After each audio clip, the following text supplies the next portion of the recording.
Hello guys, this is Pradeep Bhagat. Welcome to my YouTube channel PK7P। नमस्कार। आज के इस वीडियो में हम लोग बात करने वाले हैं एनसीईआरटी क्लास 7 हिंदी का चैप्टर 18 संघर्ष के कारण मैं तुनुक मिजाज हो गया। ये कौन कहा है? ये धनराज ने कहा है, जिनके लेखिका है विनीता पांडे। इस पार्ट में हम लोग इस चैप्टर का सारांश और भावार्थ को समझेंगे। अगर आप लोग इसी चैप्टर का क्वेश्चन आंसर का वीडियो देखना चाहते हैं तो उसका लिंक ऊपर आई बटन पे दिया हुआ, जाकर जरूर देख ले। तो प्लीज गाइस वीडियो को कंप्लीट वॉच कीजिए, क्योंकि मैं आप लोगों को कंप्लीट इन्फॉर्मेशन देता हूँ और एक एक वर्ड को तोड़ तोड़ कर समझाता हूँ। हॉकी का सुप्रसिद्ध खिलाड़ी धनराज पिल्ले जब 35 वर्ष के हो गए, उनका एक साक्ष्याचार विनीता पांडे ने लिया था। इस साक्ष्याचार का संपादित अंश यहाँ दिया जा रहा है। साक्ष्याचार का मतलब होता है इंटरव्यू, यानी आमने सामने बैठकर पूछताछ करना है। इस चैप्टर में इन दोनों का आपसे आमने सामने बैठकर जो बातचीत हुई है, यानी विनीता पांडे उनसे कुछ क्वेश्चन पूछती है, फिर धनराज पिल्ले अपने जीवन के बारे में उस क्वेश्चन का आंसर को देते हैं। ठीक है, जिस तरह से आप लोग न्यूज रिपोर्टर वगैरह में देखे होंगे कि कोई न्यूज रिपोर्टर कोई सेलिब्रिटी का इंटरव्यू लेता है, तो सेम वही यहाँ पर इंटरव्यू का हम लोग इस चैप्टर के माध्यम से समझेंगे। अगर आपको यह वीडियो क्लियर नहीं दिखाई दे रहा है तो आप अपने वीडियो क्वालिटी को ऑटो मोड से 480 पिक्सल में कर लीजिए। देखिए, विनीता बोलती है, खिड़की पुणे की तंग गलियों से लेकर मुंबई के हीरा नंदिनी पवई कॉम्प्लेक्स तक आपका सफर बहुत लंबा और कष्ट साध्य रहा है। उस सफर के बारे में कुछ बताएं। यानी विनीता पांडे पूछती है कि आपका जब बचपन शुरू हुआ था, जहाँ पे वहां पे बहुत गलियां वगैरह हुआ करती थी, वहां के जीवन बहुत ही कठिन था, लेकिन अभी आप एक कॉम्प्लेक्स में पहुंच गए, मतलब एक फ्लैट बड़े आदमी हो गए। इस बीच का जो सफर था वो कैसा था, ये जीवन संघर्ष को आप कुछ बताइए। और हाँ गाइस, आगे बढ़ने से पहले जरा इस वीडियो को लाइक कीजिए, चैनल को सब्सक्राइब कीजिए और नोटिफिकेशन बेल को ऑन कर लीजिए, ताकि आगे आने वाली वीडियोस का भी लुत्फ उठाते रहें। अब देखिए, यहाँ पर धनराज जी कहना शुरू करते हैं अपने बचपन से लेकर अपने सक्सेस का तक का जो सफर, ये कैसे पहुंचे वो बताते हैं। यहाँ बचपन मुश्किलों से भरा रहा, हम बहुत गरीब थे। मेरे दोनों बड़े भाई हॉकी खेलते थे, उन्हीं के चलते मुझे भी उसका शौक हुआ था, पर हॉकी स्टिक खरीदने तक की हैसियत नहीं थी मेरी, इसीलिए अपने साथियों की स्टिक उधार मांगकर काम चलाता था। वह मुझे तभी मिलती जब वे खेल चुके होते थे। इसके लिए बहुत धीरज के साथ अपनी बारी का इंतजार करना पड़ता था। मुझे पहली स्टिक तब मिली जब मेरे बड़े भाई को भारतीय कैंप के लिए चुना गया। उसने मुझे अपनी पुरानी स्टिक दे दी। वह नई तो नहीं थी, लेकिन मेरे लिए बहुत ही कीमती थी, क्योंकि वह मेरी अपनी जो थी। मैंने अपनी जूनियर राष्ट्रीय हॉकी सन 1985 में मणिपुर में खेली थी। तब मैं सिर्फ 16 साल का था, देखने में दुबला पतला और छोटे बच्चे जैसा चेहरा। अपनी दुबली कद काठी के बावजूद मेरा ऐसा दबदबा था कि कोई मुझसे भिड़ने की कोशिश नहीं करता था। में ही मणिपुर में जूनियर राष्ट्रीय हॉकी खेली थी और उनका जो शरीर था वो बहुत ही दुबला पतला था, लेकिन फिर भी उनसे कोई भिड़ने का साहस तक भी नहीं करता था, क्योंकि उनका ऐसा स्फूर्ति था इस खेल को लेकर। मैं बहुत जुझारू था। यहाँ पे जुझारू का मतलब हो रहा है कि संघर्षशील, बहुत ही मेहनत करता था, बहुत ही संघर्ष करता था। मैदान में मैं मैदान से बाहर भी, और मैं मैदान में भी जुझारू था, बहुत ही संघर्ष करता था, और मैदान के बाहर भी, और खेल के अलावा भी अपने निजी जीवन में भी मुझे बहुत ही संघर्ष करना पड़ता था, यानी बहुत ही मेहनत करना पड़ता था। 1986 में मुझे सीनियर टीम में डाल दिया गया और मैं बोरिया बिस्तरा बांधकर मुंबई चला आया। उस साल मैंने और मेरे बड़े भाई रमेश ने मुंबई लीग में बेहतर खेल, हमने खूब धूम मचाई। इसी के चलते मेरे अंदर एक उम्मीद जागी कि मुझे ओलंपिक 1988 के लिए नेशनल कैंप से बुलावा जरूर आएगा, पर नहीं आया। मेरे नाम 97 खिलाड़ियों की लिस्ट में भी नहीं था। बड़ी मायूसी हुई, मगर एक साल बाद ही आल्विन एशिया कप के कैंप के लिए मुझे चुन लिया गया। तब से लेकर आज तक मैंने पीछे मुड़कर कभी नहीं देखा। सीनियर टीम में जगह मिल जाता है और उसके बाद वे मुंबई चले आते हैं और अपने बेहतरीन खेल के बावजूद उन्हें आल्विन एशिया कप के कैंप के लिए चुन लिया जाता है। तब से उनकी सफलता की कहानी शुरू हो जाती है। अब देखिए, यहाँ पर धनराज पिल्ले के व्यक्तित्व को रेखांकित करते हुए विनीता पांडे ने लिखा है, वह आपको कभी हंसाता है, कभी रुलाता है, कभी विस्मय से भर देता है तो कभी खींच से भी। विस्मय का अर्थ होता है गुस्सा, कभी उसे गुस्सा भी आता है और कभी खींच भी। तो कभी उसके व्यक्तित्व में कोई रंग है और कई भाव। उसके ठेठ जमीन से उठकर आसमान तक का सितारा बनने की यात्रा की है, यानी धनराज पिल्ले ने एकदम जमीन से उठकर आसमान पहुंचने का जो संघर्ष किया है उसको इस चैप्टर के माध्यम से बताएं। अब देखिए, विनीता पूछती है कि आपका विद्यार्थी जीवन कैसा रहा, अपने स्कूल के दिनों से आपकी किस प्रकार की यादें जुड़ी है। धनराज जी बोलते हैं कि मैं पढ़ने में एकदम फीसडी था। फीसडी का मतलब हो रहा एकदम बेकार, मुझे पढ़ाई लिखाई में मन नहीं लगता था।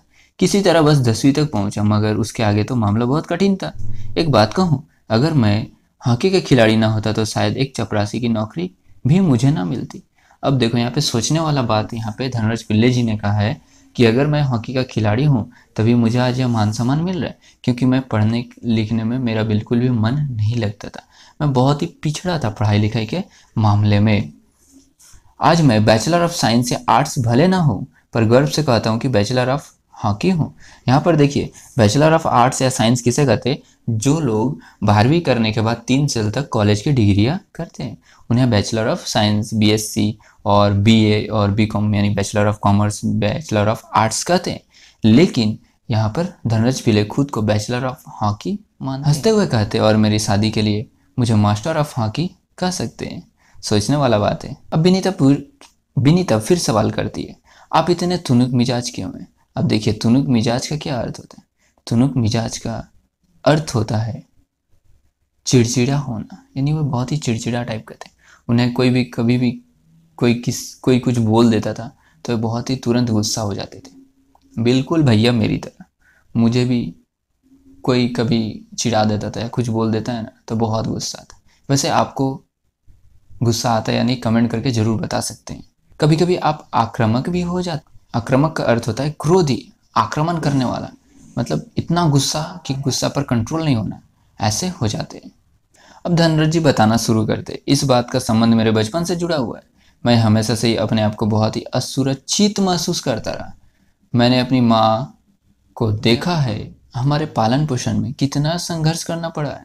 मेरे तुनुक मिजाजी के पीछे कई वजह है, लेकिन मैं बिना लाग लपेट वाला आदमी हूँ।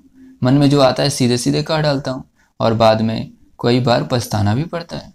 मुझसे अपना गुस्सा रोका नहीं जाता। दूसरे लोगों को भी मुझे उकसाने में मजा आता है। मुझे ज़िंदगी में हर छोटी बड़ी चीज़ के लिए जूझना पड़ा है, जिससे मैं चिड़चिड़ा हो गया हूँ। साथ ही साथ मैं बहुत भावुक इंसान भी हो गया हूँ। मैं किसी को तकलीफ में नहीं देख सकता। मैं अपने दोस्तों और अपने परिवारों को बहुत ही कद्र करता हूँ। मुझे अपने गलतियों के लिए माफ़ी मांगने में कोई शर्म महसूस नहीं होती है। अब देखिए, विनीता ने यहाँ पे जो क्वेश्चन पूछा है उसका आंसर देते हुए धनराज जी कहते हैं कि उनका जो बचपना था अत्यंत ही अभाव में बीता। वह स्वयं को बहुत ही असुरक्षित महसूस करते थे, इस कारण वह आक्रामक हो गए। उनकी तुनक मिजाजी का वजह यह भी है कि उनसे अपना गुस्सा रोका नहीं जाता है और वह सीधे सीधे बात करने के आदी है। जीवन में हर छोटी चीज़ के लिए उन्हें बहुत ही संघर्ष करना पड़ा, इसीलिए वे चिड़चिड़े हो गए। इन कमियों के बावजूद वह एक भावुक इंसान में, भावुक का अर्थ होता है अंदर से बहुत ही अकेलापन जो महसूस करता है, उसे हम लोग भावुक कहते हैं। किसी की दुख तकलीफ तक देख नहीं सकते तथा परिवार एवं दोस्तों की कद्र भी करते हैं। और इतना ही नहीं, वे अपने गलतियों के लिए माफ़ी मांगने में भी कोई संकोच नहीं करते। विनीता जी अगला क्वेश्चन करती है, आपने सबसे पहले कृत्रिम घास यानी एस्ट्रोटर्फ पर हॉकी कब खेली? अब देखिए, विनीता यहाँ पे अगला क्वेश्चन पूछती है कि आपके परिवार आपके लिए क्या अहमियत है? धनराज जी कहते हैं, सबसे अधिक प्रेरणा मुझे अपनी माँ से मिली है। उन्होंने हम सब भाइयों में अच्छे संस्कार डालने की कोशिश की है। मैंने उनके सबसे नज़दीक हूँ। मैं चाहे भारत में रहूँ या विदेश में, रोज रात सोने से पहले माँ से ज़रूर बात करता हूँ। मेरी माँ ने मुझे अपनी प्रसिद्धि को विनम्रता के साथ संभालने की सीख दी है। मेरी सबसे बड़ी भाभी कविता भी मेरे लिए माँ की तरह है। वह भी मेरे लिए प्रेरणा स्रोत रही है। अगला क्वेश्चन विनीता जी पूछती है, आपने सबसे पहले कृत्रिम घास एस्टोफ्रो। धनराज जी बोलते हैं, मैंने सबसे पहले कृत्रिम घास तब देखी जब राष्ट्रीय खेलों यानी नेशनल्स में भाग लेने 1988 में नई दिल्ली आया। मुझे याद है कि किस तरह सौम्या और जोकिम कार्वाल्लो ने मुझे एक कोने में ले आकर कृत्रिम घास पर खेलने के गुर बता रहे थे और तब वे बताने में लगे हुए थे। मैं झुक झुक कर उस मैदान को छू रहा था। मुझे विश्वास ही नहीं हो रहा था कि विज्ञान इस कदर तरक्की कर सकता है कि जिससे कृत्रिम घास तक उगाई जा सके। अगला क्वेश्चन है विनीता, हर युवक का एक सपना होता है, उसके पास एक कार हो। आपके पास अपनी पहली कार कब आई? देखिए, धनराज जी कहने लगे, मेरी पहली कार एक सेकेंड हैंड आर्माडा थी जो मुझे पहले एम्प्लॉयर ने दी थी।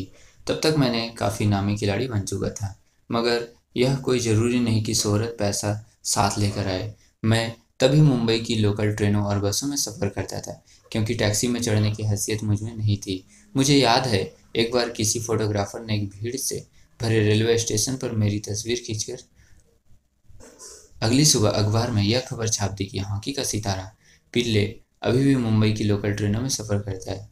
उस दिन मैंने महसूस किया कि मैं एक मशहूर चेहरा बन चुका हूँ। लोकल ट्रेनों में सफ़र करने से बचना चाहिए। मैं जो भी थोड़ा बहुत कमाता, उससे अपना परिवार चलाना पड़ता था। धीरे धीरे पैसे जमा करके बहन की शादी की और अपनी माँ के लिए हर महीने पुणे पैसा भेजना शुरू किया। आज मेरे पास एक फोर्ड आइकॉन है, जिसे मैंने सन 2000 में खरीदा था। और वह किसी कॉर्पोरेट हाउस का दिया हुआ तोहफा नहीं, बल्कि मेरी मेहनत की गाड़ी कमाई से खरीदी हुई कार है। अगला क्वेश्चन पूछते हैं विनीता जी, सफलता का आपके लिए क्या महत्व है? हॉकी को आपने इतना कुछ दिया, इसके बदले में आपको क्या मिला? धनराज जी बोलते हैं कि कुछ रुपए इनाम में मिलते थे, मगर आज खिलाड़ियों को जनता मिलती है, उसके मुकाबले से पहले कुछ नहीं मिलता था। मेरी पहली जिम्मेदारी थी परिवार में आर्थिक तंगी को दूर करना और उन सबको एक बेहतर जिंदगी देना। विदेश में जाकर खेलने में जो कमाई हुई, उससे मैंने 1994 में पुणे के भाव पाटिल रोड पर 2 बेडरूम वाला एक छोटा सा फ्लैट खरीदा। घर छोटा जरूर है, पर हम सबके लिए काफ़ी है। 1999 में महाराष्ट्र सरकार ने मुझे पवई में एक फ्लैट दिया। वह एक ऐसा घर है जिसे खरीदने की मेरी खुद की हैसियत भी कभी नहीं हो सकती। मैं विनीता जी पूछते हैं कि सेलिब्रिटीज़ के साथ एक ही मंच पर बैठना कैसा लगता है? धनराज जी बोलते बहुत अच्छा। जब हम राष्ट्रपति से मिले, तब यह महसूस हुआ कि हम कितने खास हैं। हॉकी ही है जिसके चलते हर जगह प्रतिष्ठा मिली है। यानी अब धनराज जी प्रतिष्ठित व्यक्तियों से जब मिलते हैं, तब उन्हें लगता है कि वे कितने। आई होप गाइस आप लोगों को यह वीडियो हेल्पफुल लगी। फिर भी आपको कोई डाउट्स है तो आप हमें फेसबुक, इंस्टाग्राम या ट्विटर पे फॉलो करके आप हमारे साथ जुड़ सकते हैं। मैं प्रदीप भगत मिलता हूँ आपसे एक नए वीडियो में एक नए टॉपिक के साथ। तब तक के लिए बाय बाय, टेक केयर, जय हिंद, वंदे मातरम।